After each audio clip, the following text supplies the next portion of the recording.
Good morning from London. As you can see behind me, we're just about to start the London to Paris ride. I got rested very well last night in a hotel just across the road. Everyone's shown up. It was supposed to be here at 6. I obviously got here a little later at 6:20. Got a morning briefing at 6:45 to go over, I guess, the day's activities, even though we're just following a route. Very, again, like any event, very varied background. Some people with some super like Trek electrics, and some people with just standard aluminium road bikes. I'm so far the only one with the Brompton I can see. But I'm optimistic. My training's not been too great for this, but I think I should hopefully be able to do it. Overall, about 310 miles or something like that over 4 days, so not the biggest ask. Yeah, I'm feeling excited actually. Like, I think I've never cycled this way in the UK before, so to go down through all these places and then up in Dover to get a ferry sounds pretty nice. This is supposedly the toughest day of the challenge, so we'll see how that goes, and how I end up against everyone else. I'm pretty sure I'll sit nicely in a pack somewhere, and just hope this rain stays off. It obviously rained a little last night, but I didn't plan to bring my waterproof, but it's in my bag just in case I need it, so we'll see you on the road. He's the Brompton Guy! Right, set off at 7:10 pretty much. 125 riders, they said, taking part, which is good. And we are off. Welcome back to the channel, everyone, and we have something special lined up for you. Here we have me taking on the London to Paris challenge. This takes 4 days and sees me covering on average 120k a day on my beloved Brompton. This is day 1, and I have an episode for each day that I did, all with varying outcomes, so make sure to stay tuned to this episode. As I covered in the start there, I'm kind of under-trained for it, but this was honestly a magnificent adventure, and I'm just so grateful to have the ability to capture it for you to share here. But sit back, relax, and enjoy day 1 of London to Paris. Here are the first 2 people to give an honourable mention to. Met lots of interesting people throughout this cycle, but coming up to me on my left here, I am about to pass Hannah and Natalie, 2 phenomenal ladies that helped me have a very good time. So ladies, thank you very much for keeping me entertained through the ride. And believe it or not, my next mention straight away is Matt. Little did I know, passing this guy here, that he was going to be my roommate for the whole trip. He didn't snore, he didn't do anything strange, so I really can't complain, and we had some good chat. So Matt, if you ever see this, thank you very much for being normal and not strange. So the conditions of the day were pretty much like any other sportive I do, overcast and muggy. As we were approaching the first hill, it kind of caught me off guard because all I ever associate London with is being completely flat.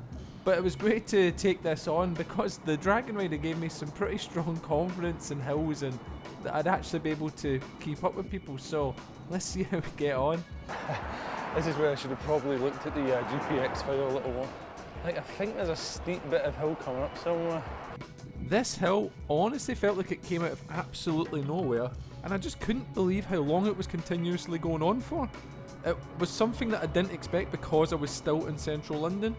However, I didn't quite expect that this was going to be the continuous theme of the day, and should I have known that and looked a little bit ahead to the route I was doing, I might have tried to conserve my energy just that little bit.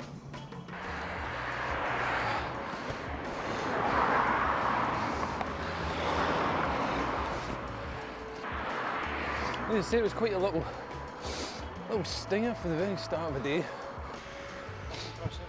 We'll see till I get there. I just want to get out of London. No, I know. So, believe it or not, the gentleman in the black is called David also, And I think that line there of saying that's impressive was the only positive and nice line that he said to me through the entire ride. His partner Ethan was certainly more grounded and much more pleasant to chat with, but these two riders really made the experience absolutely phenomenal, and I'm sure you'll see them throughout the content. Just for an update, so I think I'm out the worst bit of London, which is good, but apparently I have another gentle hill coming up. I didn't expect hills so early on. The problem is with this terrible gear range, I need to put more effort in.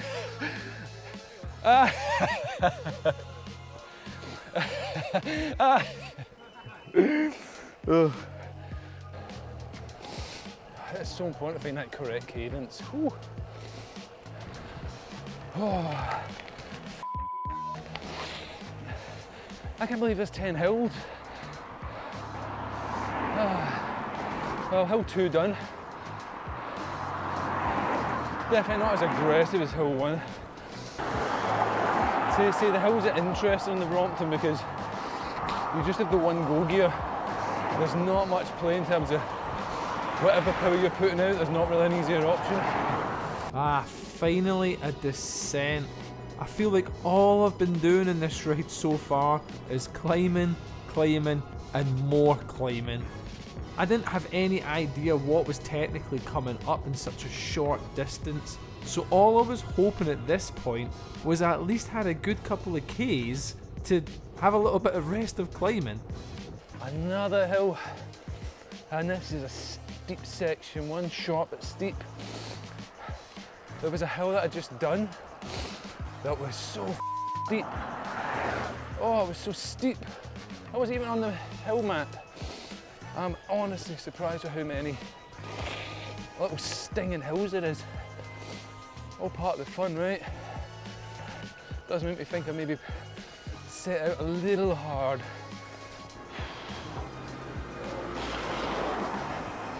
Like, it's not fair to say there's no brakes, but it's hill descent, hill descent, hill descent. It's annoying. Right, 1 hour 12 minutes in. Distance so far 28k. Average speed 23. My average power is 190. I think they said hill 4 of 10. I'd like to say still enjoyable, because largely it still is. I look forward to the first water stop for a leg shake. Oh, it's hard. Let's have a look. Yeah, this is the steep part. I had no idea there'd be so much climbing so soon on. I mean, half the bloody climbs, and I'm not even a quarter of the way in yet. Bonkers. Although, as I said at the start, this is definitely the biggest elevation gain day. I'm hoping that it's obvious here, but this was an intensely tough challenge. I am absolutely exhausted, and I've not even hit the first water stop yet. Needless to say, I was really starting to question in my head how much effort I'd put out in relation to what I still had to go. At this point, the first water stop could not come quickly enough. Here's hoping it's just around the bend. If I don't look tired in the video, I'm pretty tired there. And I don't know if you can see either, I'm sweating buckets again. Absolute buckets. Climb is complete, lads. Woo, woo! So, to my delight, at the very top of this hill was the first water stop. Unfortunately, I didn't get any footage of it, but it was very welcome. And to my surprise, they actually told me I was one of the first riders there, so really caught me off guard, but did start to highlight just how much effort I was probably putting out. I've been to the first feed. I say feed water stop, there was definitely food there though. And seemed to be pretty good time-wise. So yeah, the first feed was really good. Managed to refuel, get a pee, get some water. came straight back into some climbing. Another hard hill. But now, the Garmin says the next one isn't until 25k, so not every 5k now, so a good stretch of normality is, oh it's not good, the gear's not changed, it is. Oh, stupid hub, so rubbish. We've all been there, especially on this bike. If you do not preempt your gear shift before going into the climb, the internal hub is not a fan of switching without you taking full power off. You can see that I managed to just catch it in terms of having the energy to go, but that was very touch and go there, so grateful we managed to recover it. Like, if you do not preempt the hill, you're just time for a check-in, time for a check-in. So, let me get the old stats up. 73k in, 3 hours 11 minutes, 21.3 speed, 176 watts. I'm pretty sure the food stop must be coming up close. I ain't 100% where, but it's got to be soon, I'm sure of it. I'm definitely more tired than I was expecting. The last couple of Ks there felt really hard. Now that I'm on a downhill and knowing that food's coming soon, I'm thinking I'm feeling a little bit more motivated, but... Oh wait, I think we're here.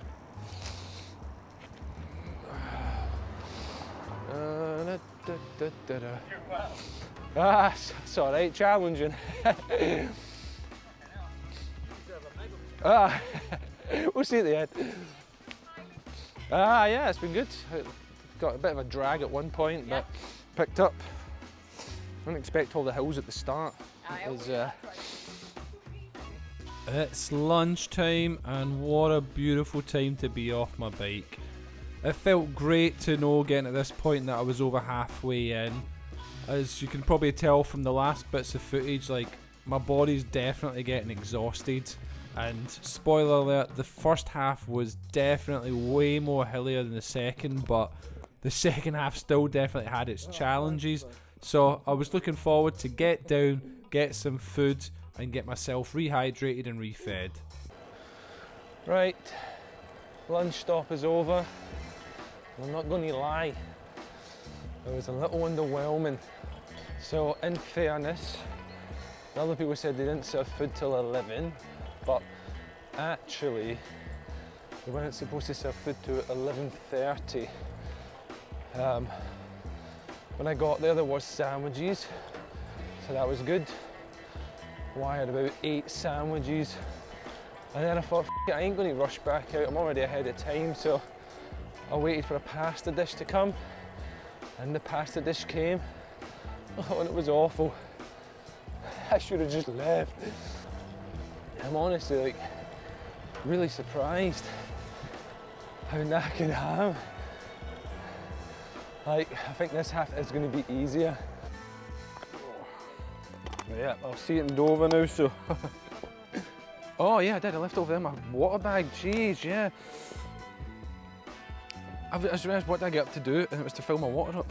So I think this clip says it all, really. I've done very little recorded between the lunch stop and the final water stop, mainly because I am absolutely shattered by this point, but as you can see now, I was just about to set off without my helmet and without my water, so kudos to the guy for giving me a heads up on it, because that would have been a costly mistake for me on there. So we'll see how it pans out for the rest of it, but yeah, going into this I am very much running close to empty at this point. Just came out the last water stop. We're 102k in, and 135 is what I think I've worked out we roughly need to do to get to Dover. So far, 4 hours 29 in. Starting to get a bit of a sore head right at the front. I've been staying hydrated, so that's all I can really do. I'm going to ensure that I've got a salty meal tonight. You get a prize. I don't know what one. I'm waiting for them to give me at the end, so. Good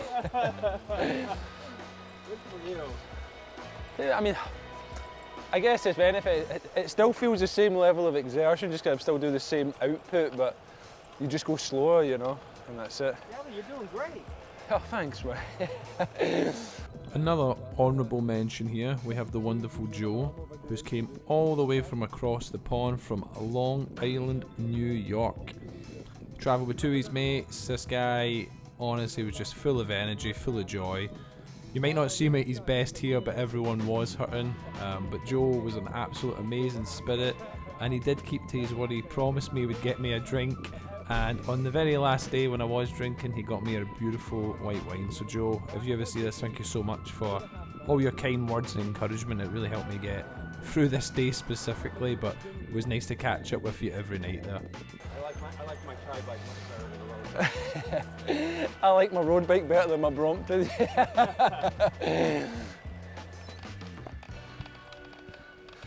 Oh, it's the worst bit for me. I don't want no hills. Oh. Oh. On the last stretch, the final leg, with 30 k's to go. This has been a challenge. Ding and ding. I am exhausted. What an intense Jesus and day. Whew. I am 120k in, about 15k away from the end. And oh, the hills. I kid you not, there was a hill before the last hill. I put everything out. I was honestly like 2% out of complete max exertion and having to get off. I could not believe it, man. It was brutal. And then out of nowhere, boom, another hill. And there's one more hill, one categorised hill anyway, and there's nothing worse than when you have a hill but it's not even in your radar. Oh, this day is challenging, and I can only hope the next days aren't as crazy as this, because this has been hard. Harder than the dragon, definitely. Oh, It's a great effort on that. oh, whew, I'm regretting it now. How are you finding it? Challenging. Yeah? I'm definitely getting to that point I want off. Is that your bike for the whole 4 days? Yeah. Harder, It's but like climbing. heavy. Just on that set, well, the hardest one by far Yeah. was. I was about. Is that just one single gear? It's technically a 6-speed, but I would say it's closer to a 4-speed. Okay. And that's the problem. You've got to put way more power out than you would in a road bike Yeah. just to get up it. So. Yeah, I'm sure hell. Probably one of my last updates. I'm currently on the last climb. Oh, I've said it before, say it again. Knackered. Had a close one on one of the last sections there. Turned into gravel for like a quick 10 seconds. And I hit it at speed, it was very wobbly. But I stayed on, but it was touch and go feeling. It's not great. I think we're down it to the less than 10k mark now. So once this last climb's over, I'm going to feel good, I think. Last 10 metres. Yeah. Ah. That's what you said the last time. Oh.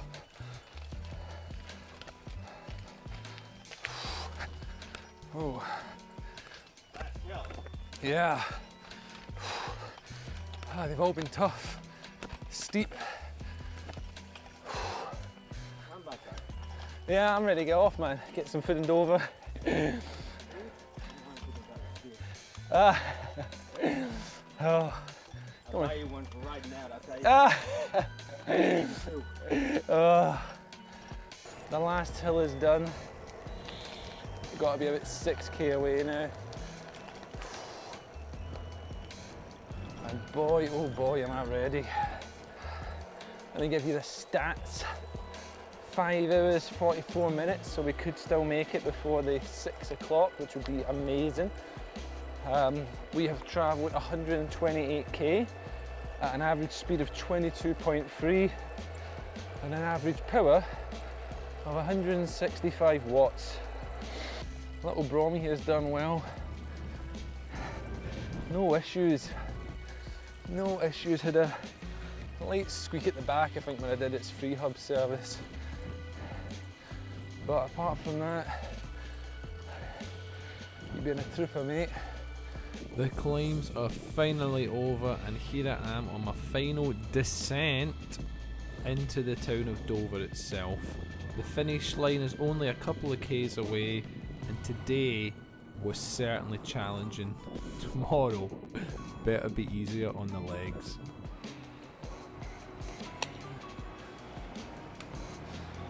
Hey. No, you don't need a hand, do you, no? Told you I'd get there before you, I know.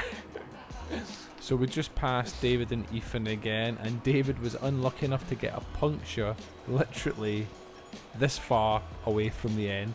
He didn't actually know that was the end down there, so they sat and fixed the puncture all the way up the road. Rode down 100 metres and joined everyone for a pint on there. So it was the only day that I beat them to the end, so it was quite an achievement. Oh, hello, mate. Is this the finish here? Yeah, well, I'm not in here. But where we need to be. Yeah. Lovely.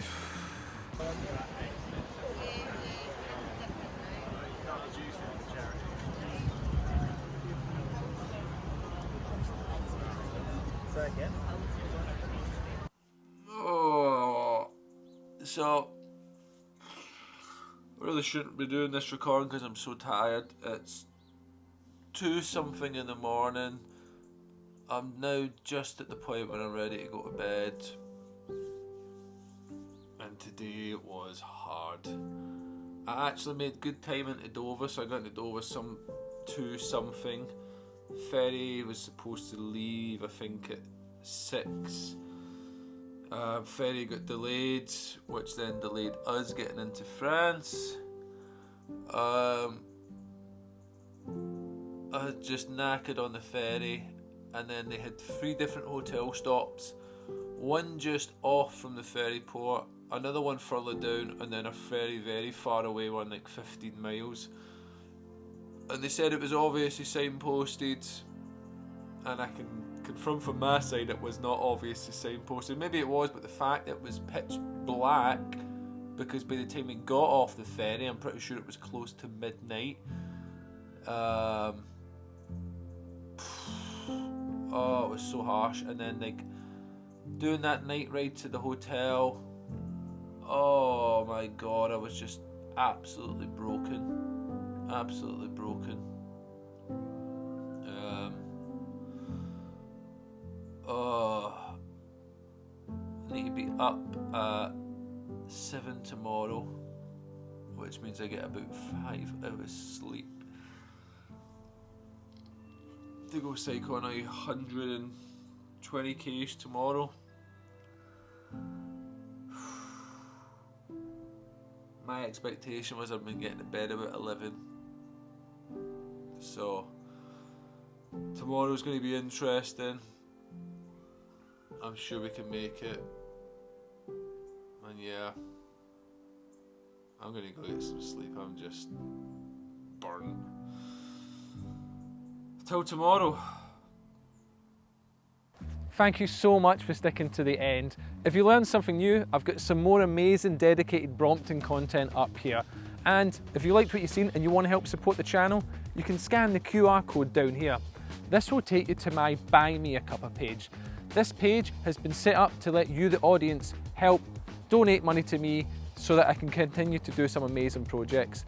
At the moment, I'm working incredibly hard to raise the funds for a Brompton T-line because some of the upcoming projects I want to do in the pipeline require this specific bike. Don't want to give too many reasons why yet, but any help you can give will go such a long way, and thank you if you can donate just a little to the channel. Hope you've enjoyed it. Until the next one, goodbye.